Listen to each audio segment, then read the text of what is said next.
Assalamualaikum warahmatullahi wabarakatuh.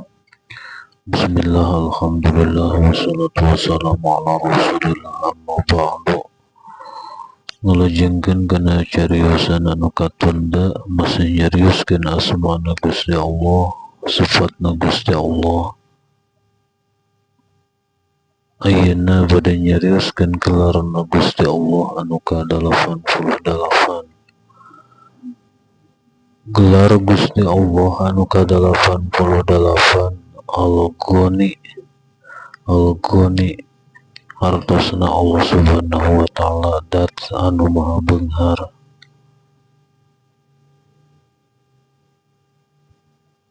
Kabeungharanna Allah Subhanahu wa taala anu hakiki, mutlak, sampurna, maha sampurna. Kabeungharanna Allah Subhanahu wa taala dat anu maha sampurna beungharna. Allah Subhanahu wa taala dat anu maha beunghar. Allah Subhanahu wa taala sampurna dina kabeungharanna.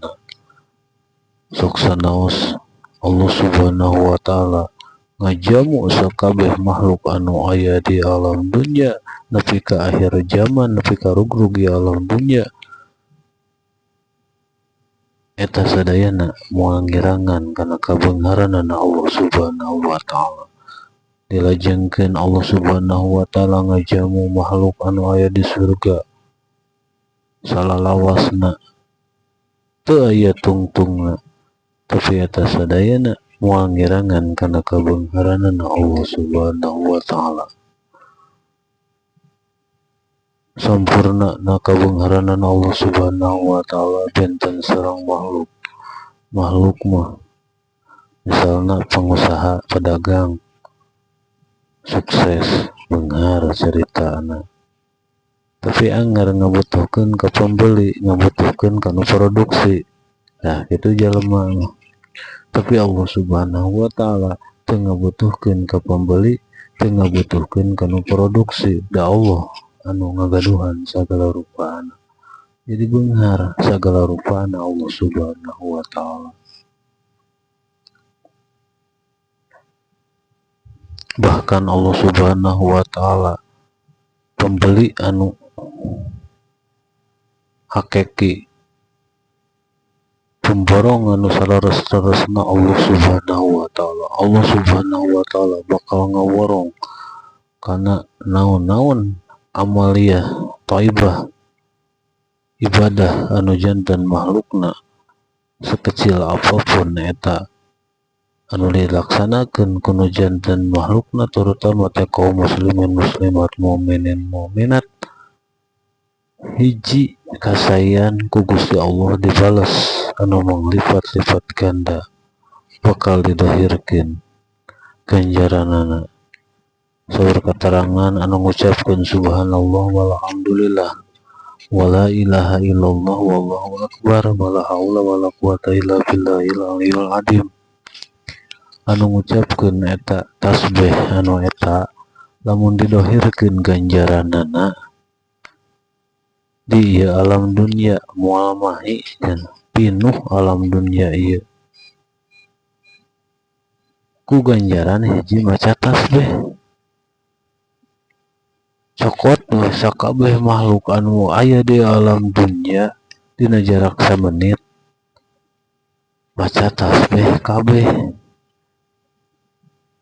Rek sabaraha miliar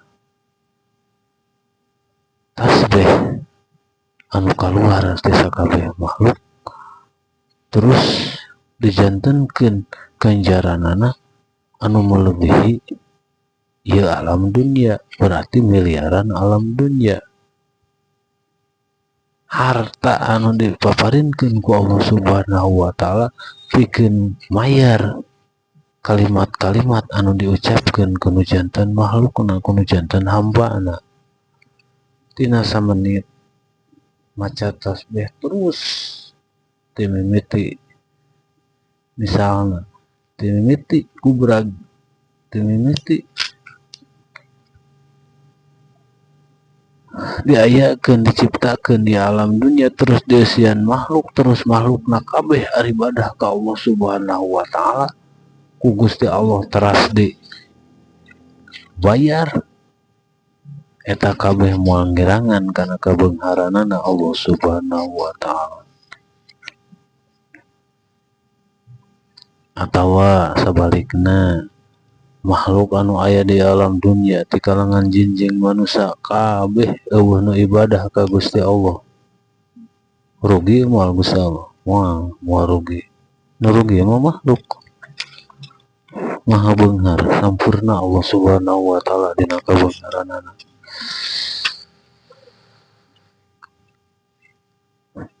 Rek aribadah kabeh nu aya di alam dunia moal nambihan kana kabeungharanana Allah Subhanahu wa taala. Justru Allah Subhanahu wa taala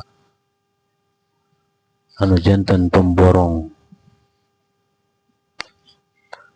ngaborong kana naon-naon meuli kana naon-naon amaliyah thayyibah sekecil apapun kasayan anu dilaksanakeun ku nu janten makhlukna terutama kaum muslimin muslimat mukminin mukminat termasuk urang sekecil apapun eta pamaya amal misqala daratin khairan yarah sekecil apapun kasayan anu dilaksanakeun ku urang pasti bakal kapenak saena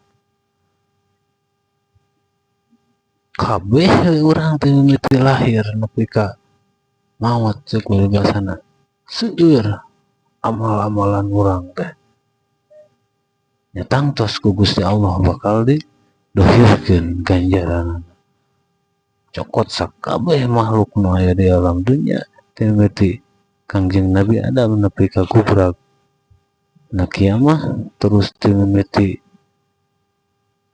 abaljan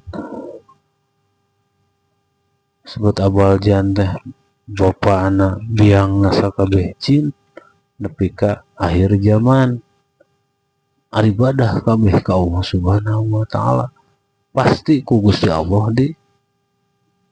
dibayar kabeh da janji Allah anu hiji kasayan dibales 10 kasayan eta dina waktu-waktu anu biasa lamun dina waktu anu rada luar biasa bahkan dibales 70 bahkan dibales 1000 Maha beunghar Allah Subhanahu wa taala. Mata kurang penting minta ka Allah Subhanahu wa taala da Gusti Allah wadat anu maha beunghar jeung sifatna Gusti Allah mujib dia anu maha ngaijabah Gusti Allah pasti bakal ngaijabah kana naon-naon anu dipikahayang ku urang asal eta nu dipikahayang teh sesuai jeung aturan Al-Qur'an sareng hadis.